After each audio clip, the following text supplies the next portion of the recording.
복음으로 말미암아 내가 죄인과 같이 매이는 데까지 고난을 받았으나 하나님의 말씀은 매이지 아니하니라. 그러므로 내가 택함 받은 자들을 위하여 모든 것을 참음은 그들도 그리스도 예수 안에 있는 구원을 영원한 영광과 함께 받게 하려 함이라. 미쁘다 이 말이요, 우리가 주와 함께 죽었으면 또한 함께 살 것이요, 참으면 또한 함께 왕 노릇할 것이요, 우리가 주를 부인하면 주도 우리를 부인하실 것이라. 우리는 미쁨이 없을지라도 주는 항상 미쁘시니 자기를 부인하실 수 없으시리라. 샬롬. 귀한 하루가 또 시작이 되었습니다. 하나님의 은혜가 가득한 행복한 하루 되시기를 예수님의 이름으로 축복합니다. 오늘은 2장 9절부터 13절까지의 말씀을 함께 우리가 보았습니다. 복음과 함께 고난받는 사람들이라는 제목으로 함께 말씀을 나누어 보겠습니다. 우리가 예수님을 믿고 하나님의 자녀가 되면 기대하는 게 있죠. 성령 안에서 하나님 아버지의 보호하심과 이 돌보심을 받는 것, 그리고 평안을 누리고 행복하게 살아가는 것, 하나님 아버지의 부유하심을 누리며 살아가는 것, 이러한 것들을 하나님의 자녀로, 하나님의 백성으로 당연히 기대하고 또 하나님을 의지하며 그렇게 살아가게 됩니다. 그런데요, 오늘 9절에 사도는 고난에 대해서 이야기하고 있습니다. 9절 말씀 보면 복음으로 말미암아 내가 죄인과 같이 매이는 데까지 고난을 받았으니, 이상하죠? 하나님의 사람, 그리고 사도, 하나님이 세운 그러한 귀한 직분자인 사도 바울이 고난을 이야기하고 있는 것이죠. 고난을 받고 있다라는 거예요. 실제로 성경 사도행전을 보면 사도 바울은 굉장히 많은 고난을 받습니다. 굶주리기도 하고요. 또 때로는 도적대에게 물건을 빼앗기고 또 모든 걸 다 털리기도 하고, 또 배를 타고 가다가 파선해서 죽을 위기도 경험을 하고요. 또 사람들에게 무시를 당하거나 또 심지어는 폭력을 당하기도 하고 돌에 맞아서 거의 죽을 뻔한 그러한 일들도 있고요. 그 군인들에게 잡혀서 로마의 감옥에 구금되고 또 형벌을 당하기도 합니다. 이러한 고난을 당하는 사람인 사도가, 중요한 것은 자기만 이렇게 고난을 당할 뿐만 아니라 우리가 읽은 2장 위에 부분 3절을 보면 너는 그리스도 예수의 좋은 병사로 나와 함께 고난을 받으라 라고 이야기하고 있고, 그리고 1장의 8절을 보면 1장 8절에 복음과 함께 고난을 받으라 라고 계속해서 고난에 대해서 이야기하고 있다는 것이죠. 어째서 사도는 하나님의 백성, 하나님의 자녀들에게 행복할 거야, 평안할 거야 라고, 다 잘 될 거야 라고 얘기하지 않고 고난을 이야기하고 있는 걸까요? 그 이유는 하나님의 자녀로서 이 세상 가운데 하나님의 뜻이 이 땅에서 온전히 이루어지지 않는 그러한 현실 속에서 당하는 그러한 고난을 이야기하고 있는 것입니다. 쉽게 말하면 하나님이 만드신 하나님의 세상에 사탄이 침범을 했고, 또 사탄의 씨앗들, 또 사탄의 유혹을 받는 많은 사람들이 하나님의 작품인 하나님의 세상을 망쳐가고 있는 많은 범죄와 또 하나님을 무시하고 하나님을 대적하는 그러한 세상을 살아가고 있는 것이죠. 그러다 보면 이 하나님의 자녀로 하나님을 인정하고 예배하고 또 하나님의 사랑과 예수 그리스도의 은혜를 전하다 보면 하나님을 모르는 사람들, 그리고 하나님을 대적하는 사람들에게는 어떠한 하나님의 자녀에게 어떠한 그 대우가 있겠습니까? 그러한 하나님을 모르고 하나님을 무시하고 하나님을 대적하는 사람들에게 하나님의 자녀들, 하나님의 백성들은 미운 것이 되고 또 싫은 그러한 것이 될 수 있는 상황에 부딪히게 된다는 것이죠. 또한 그러한 세상 속에서 예수 그리스도를 전하고 하나님의 사랑을 나타내다 보면 시기를 받을 때도 있고 때로는 복음을 전하는 수고를 더 많이 해야 될 때도 있다라는 것입니다. 그래서 사도 바울은 하나님의 자녀요 하나님의 백성으로 이 세상에서 복음을 전하는 수고를 해야 했고 또 하나님의 나라를 위해서 하나님을 대적하는 세상과 맞붙어서 하나님의 사랑을 전하고 예수 그리스도의 복음을 전하다 보니까 어려움을 당하게 되었다라는 것이죠. 그러면 왜 이러한 굳이 복음과 함께 고난과 어려움을 당하고 또 수고를 해야 될까요? 10절 말씀에 이렇게 이야기하고 있습니다. 2장 10절인데요. 그러므로 내가 택함 받은 자들을 위하여 모든 것을 참음은 그들도 그리스도 예수 안에 있는 구원을 영원한 영광과 함께 받게 하려 함이라. 무슨 말입니까? 쉽게 말하면 구원을 받는데 영광스러운 구원을 받고자 한다라는 것입니다. 그렇다면 반대의 경우에는 부끄러운 구원이 있겠죠.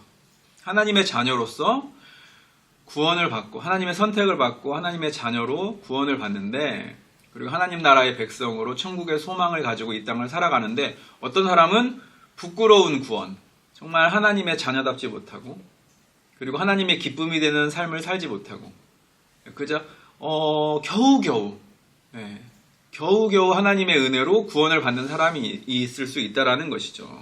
그래서 우리를 구원하시는 것은 하나님의 절대적인 주권과 하나님의 선택이지만 하나님 앞에 딱 갔을 때 너 뭐 하다 왔니? 하나님의 자녀로 하나님의 백성으로 이 하나님을 모르는 세상 가운데 복음을 대적하는 세상 속에서 어떠한 영적인 전쟁을 했고 또 하나님의 사랑을 어떻게 나타내다가 왔니? 라고 하나님이 물으신다면 그때 굉장히 부끄러운 그런 사람들도 있을 수 있다는 것입니다. 그래서 사도 바울은 열매 없는 나무가 아니라 열매가 있는 나무가 되기를 원했고요.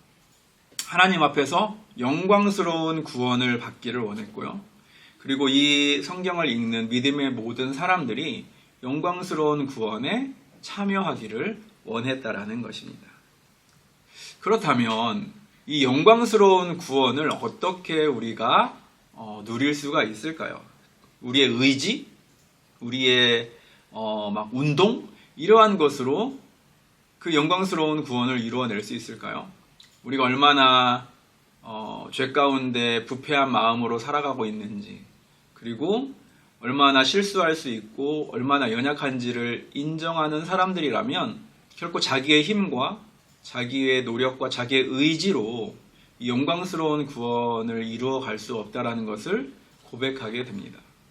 그래서 사도 바울은 11절에 이렇게 이야기하고 있습니다. 미쁘다 이 말이여 우리가 주와 함께 죽었으면 또한 함께 살 것이요 영광스러운 구원에 참여하고 복음을 위해서 고난을 받고 수고하고 하나님의 기쁨이 되는 삶을 살아가는 그 근원, 그 삶을 가능하게 하는 힘, 그것은 어디에서 나옵니까? 바로 예수 그리스도와 함께 십자가에서 나의 옛사람이 죽고 그리고 예수 그리스도와 함께 그분의 영광스러운 부활의 삶에 내가 새로운 생명으로 참여할 때 이것이 가능하다라는 것이죠. 그래서 우리는 매일 아침마다 그리고 매일의 삶 속에서 고백하는 것, 내가 오늘도 예수 그리스도와 함께 죽고 예수 그리스도와 함께 새롭게 살겠습니다 라고 고백하면서 하루를 시작하게 되는 것이죠. 이것이 신자의 매일의 결단이고 매일의 삶입니다. 성경은 이렇게 이야기하죠. 이전 것은 지나갔으니 보라 새 것이 되었도다. 예전에 말하는 습관들, 예전에 좋았던 나의 욕심들 이런 거 다 십자가와 함께 못 박혀서 예수 그리스도와 함께 죽고 오늘 나는 다시 예수 그리스도와 함께 부활의 삶에 참여함으로 이 땅에서 예수님이 산다면 살았을 만한 그러한 삶을 오늘 내가 함께 예수 그리스도와 함께 연합해서 살아가게 된다라는 것입니다. 그렇게 되면 나의 꿈을 위해서 살던 사람이 이제는 하나님의 꿈을 위해서 살아가게 되죠. 나의 욕심을 위해 나의 욕망을 추구하며 하루를 살았던, 소비했던 사람이 이제는 하나님의 뜻과 하나님의 계획을 위해, 복음을 위해 수고하고 그리스도의 은혜와 그분의 능력, 그분의 살아계심을 나타내고 전하는데 나의 삶을 쓰는 그러한 삶이 되어가는 것이죠. 이것을 사명이라고 합니다. 나의 욕심이냐, 하나님이 주신 사명이냐. 똑같은 일을 하더라도 내가 예수 그리스도와 함께 십자가에 못 박혀 죽고 나의 욕심과 나의 정욕과 그리고 나의 꿈이 십자가와 함께 옛사람이 죽고 그리고 예수 그리스도와 함께 하나님의 뜻을 기뻐하고 하나님이 기뻐하시는 삶을 살아가는 그러한 사명이 다시 한번 살아나는 그러한 하루하루의 아침이 되어야 될 줄 믿습니다. 말씀을 정리하겠습니다. 오늘 여러분 어떠한 삶을 살겠습니까? 여러분은 혹시나 내가 하나님의 말씀에 무지하고 또 내 욕심을 추구하고 죄 가운데 살다가 고난을 당하는 그러한 고난을 당하겠습니까? 아니면 복음을 위해 수고하고 하나님의 기쁨이 되는 삶을 살기 위해 기꺼이 고난을 받는 그러한 삶을 살겠습니까? 이러한 결단을 하나님 앞에 기도하면서 오늘 하루도 새롭게 시작하는 나의 옛사람이 예수 그리스도와 함께 죽고 예수 그리스도와 함께 새로운 삶을 오늘도 결단하며 시작하는 그러한 복된 하루가 되시기를 예수님의 이름으로 축복합니다. 기도하겠습니다. 살아계신 하나님 감사합니다. 오늘도 귀한 하루를 주셔서 감사합니다. 예수 그리스도의 십자가와 함께 나의 옛사람이 죽고 또 예수 그리스도의 부활의 능력으로 오늘도 새 생명으로 살아가는 복된 하루가 되게 하여 주옵소서. 그래서 하나님의 기쁨이 되고 복음을 위해 수고하고 하나님의 나라를 위해서 오늘도 사명을 가지고 살아가는 그러한 귀한 삶이 되게 하여 주시고 하나님이 세우신 자리 그리고 내가 있는 그곳에서 하나님의 기쁨이 되고 예수 그리스도의 놀라운 사랑을 나누고 전하는 귀한 복음을 위해 수고하는 복음을 위해 고난받는 복된 하나님의 자녀들, 성도가 되게 하여 주옵소서. 그래서 우리 모두가 영광스러운 구원에 참여하는 그러한 귀한 삶이 되기를 간절히 소망하며 예수 그리스도의 이름으로 기도드렸습니다. 아멘.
당신은 영광의 왕